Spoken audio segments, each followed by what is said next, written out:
ભરૂચ તાલુકાના સરનાના આદિવાસી લોકોએ પ્લોટ અને મકાનની સુવિધા માટે જિલ્લા કલેક્ટરને રજૂઆત કરી। ભરૂચ તાલુકાના સરનારા ગામના આદિવાસી નાગરિકોએ આજરોજ ભરૂચ જિલ્લા કલેક્ટરને આવેદનપત્ર આપી અને ગામના ગરીબ આદિવાસી પરિવારોની જમીનની સરકારી પ્લોટ તેમજ પાકા મકાનોની સુવિધા આપવામાં આવે તેવી માંગ કરી હતી। આવેદનમાં જણાવ્યું હતું કે સરનાર ગામે વસતા ગરીબ આદિવાસી પરિવારો હાલ કાચા મકાનમાં રહે છે। તેમના રહેઠાણ કાચા મકાન તેમજ નાના હોય પરિવારના સભ્યોને રહેવામાં તકલીફ ભોગવવી પડે છે। તેથી આ ગરીબ આદિવાસી પરિવારો માટે સરકારી પ્લોટની ફાળવણી કરી આવાસ યોજના હેઠળ પાકા મકાનો બનાવી આપવામાં આવે એવી રજૂઆત આવેદનપત્રમાં કરવામાં આવી। સરકાર દ્વારા ગરીબ પરિવારો માટે મફત સરકારી પ્લોટ અને પાકા આવાસ બનાવી આપવાની યોજના છે, ત્યારે સરનારના ગરીબ આદિવાસી પરિવારોને આ યોજનાનો લાભ આપી પાકા મકાનો બનાવી આપવામાં આવે તેવી માંગ સાથે જિલ્લા કલેક્ટરને આવેદનપત્ર આપી તેમના માધ્યમથી યોગ્ય રીતે મદદરૂપ થવા રજૂઆત કરવામાં આવી હતી। ઉલ્લેખનીય છે કે દિવસે ને દિવસે પરિવારના સભ્યોની સંખ્યામાં વધારો થતો હોય છે, ત્યારે નાના કાચા ઝૂંપડામાં રહેવું શક્ય નથી હોતું।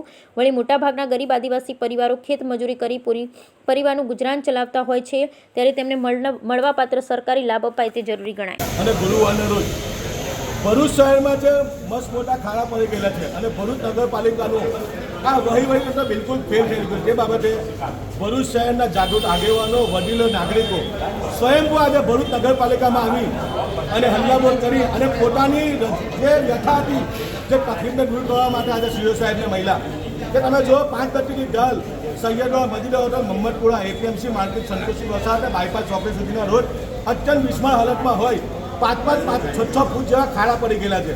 આ નગરપાલિકા આ વિસ્તારો પાસેથી 1 ગેટનો ટેક્સ વસૂલે અને સુવિધાના નામે મીંડું રખડતા પશુઓ પકડવામાં ભરૂચ નગરપાલિકા ફેલ, કચરો ઉઠાવવામાં ફેલ અને રોડ સામાજિક મૂળભૂત સુવિધા છે રસ્તાઓ કમ્પ્લીટ કરવાની એમનાથી ખાયા નથી ભરી શકતા। ગઈકાલે ગોંડલનો વ્યક્તિ પોતાનું ફેમિલીને આવતો હતો, ગાંધી બજાર પાસે ધોબીવાડ પાસે એની ગાડી કેનલમાં ઉતરી ગઈ।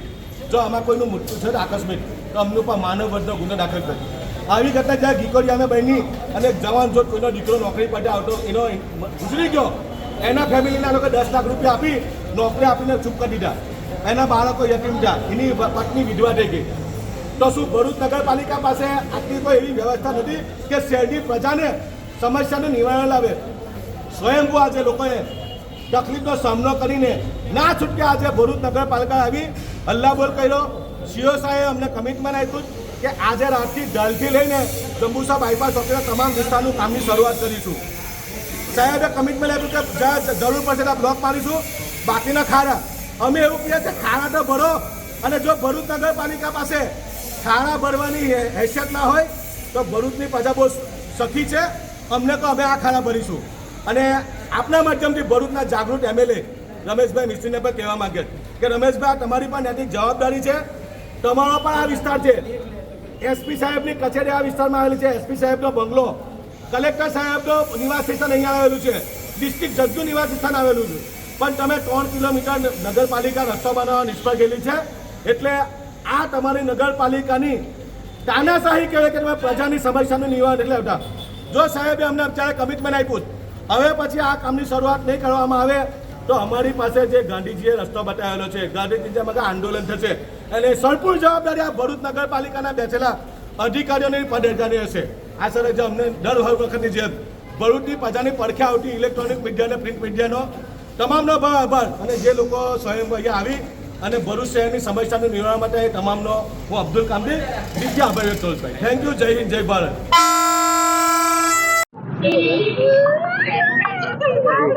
મારું નામ રાકેશભાઈ રમેશભાઈ રજવાડી છે, ગામ સરનાર, તાલુકો જિલ્લો ભરૂચ। આજે અમે કલેક્ટર ઓફિસ પર આવેદનપત્ર આપવા માટે આવ્યા છે, કારણ કે સરપંચ આદિવાસી હોવા છતાં આદિવાસીનું કોઈ કામ થતું નથી। સરપંચની પરીક્ષા લેવી છે તે પોતે ઝૂંપડામાં જીવે છે અને એવું લાગે છે કે ઘાટો તરીકે એનો લોકો ઉપયોગ કરી રહ્યા છે। અને અમારી જે દિશામાં બધી કંપની આવેલી હોવા છતાં એટલું બધું પ્રદૂષણ ફેલાય છે કે ના પૂછો। અમારા આદિવાસી ભાઈઓને અમારા રહેણાંક વિસ્તારમાં શ્વાસ લેવાની તકલીફ પડે છે, કોઈ સરપંચ કોઈ કામગીરી કરતા નથી। અને બીજી વાત કે અમારી જે માંગ એવી છે કે આટલી બધી સરકારી યોજના ચાલે છે તો આદિવાસી ભાઈઓ આટલા માટે આવેલા છે કે એમને આવાસનું એક ઘરમાં 2-3 સભ્યો સાથે રહે છે અને રહેવાની બહુ તકલીફ પડે છે। તો નથી એમને પ્લોટનું કોઈ વિતરણ કરતા કે નથી એમને કોઈ આવાસનું કોઈ સહાય આપતા। તો આવેદનપત્ર અમે એટલા માટે આપવા આવેલા છે કે આ લોકોને જે વિવિધ થકી યોજનાઓ સરકારની છે એમનો લાભ મળે અને એમને ખાસ કરીને પ્લોટ મળે અથવા કોઈ સરકાર આવાસ મળે. મારી વિનંતી છે સરકારશ્રીને કે આટલી બધી યોજનાની કોઈ બી ફાળવણી કરી અને એમને આ યોજનાનો લાભ આપો એ મારી વિનંતી છે સરકારશ્રી. જય ભારત, જય માતા.